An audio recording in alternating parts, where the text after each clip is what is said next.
All right. Hi, guys. This is Casey. I did the reemergence of arts and crafts for Critical Moment Era 2.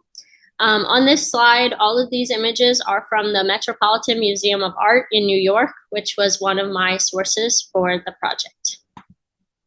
The arts and crafts movement started in the 1870s in England and spread to North America and other European countries, where the peak of the movement was from 1890 to 1910. The three bubbles I have on the right came from Alan Crawford. He kind of formed these principles for the movement. Unity of artists were arts and craftsmen working together. Joy in labor was creative satisfaction of ordinary work. And design reform was making manufactured objects better. And a lot of societies were forming during this time in Boston, Chicago, and other cities.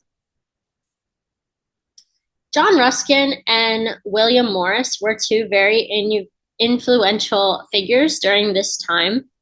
William Morris, more so, he was a British poet, designer, craftsman, and writer who really championed the movement and did not like industrial mass production.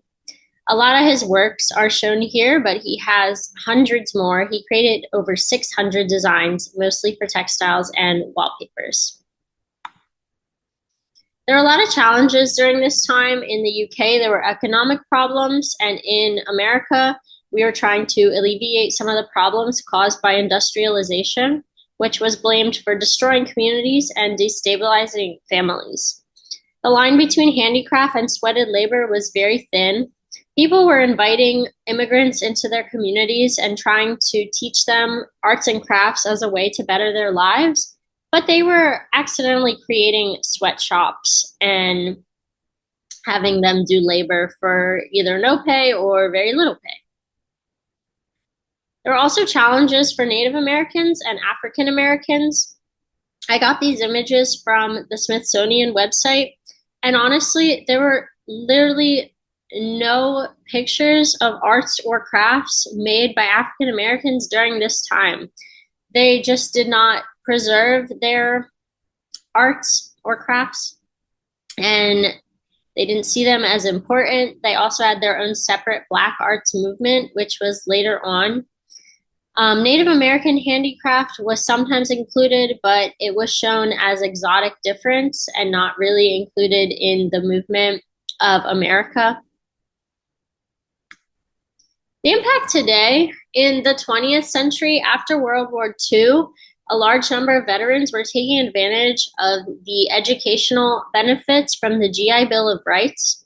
DIY was becoming very popular, as was women reevaluating the role of traditional domestic crafts like quilting, sewing, and basket weaving. And today in the 21st century, we have Etsy and other websites and organizations dedicated to craft.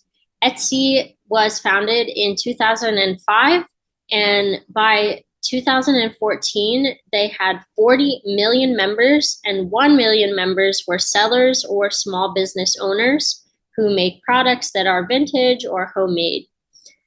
So the movement really turned into Etsy and craft shows and magazines today. As I list here, there are around 300 magazines devoted to crafts, hobbies, and knitting.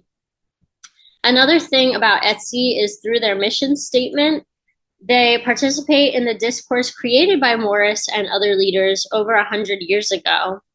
While Morris dreamed of using crafts as part of a socialist future, Etsy and others think of crafts as part of a more sustainable future that will result from improving both environmental and business practices.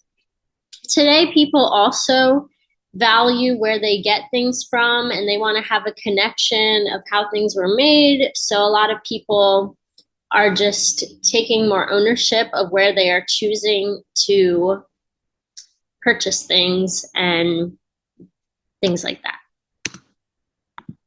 Here are some of my own crafts. Here are some of my own crafts that I have made.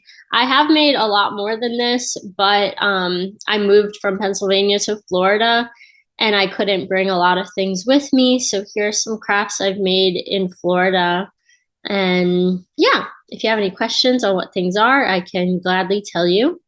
But there's my project. Thanks for watching.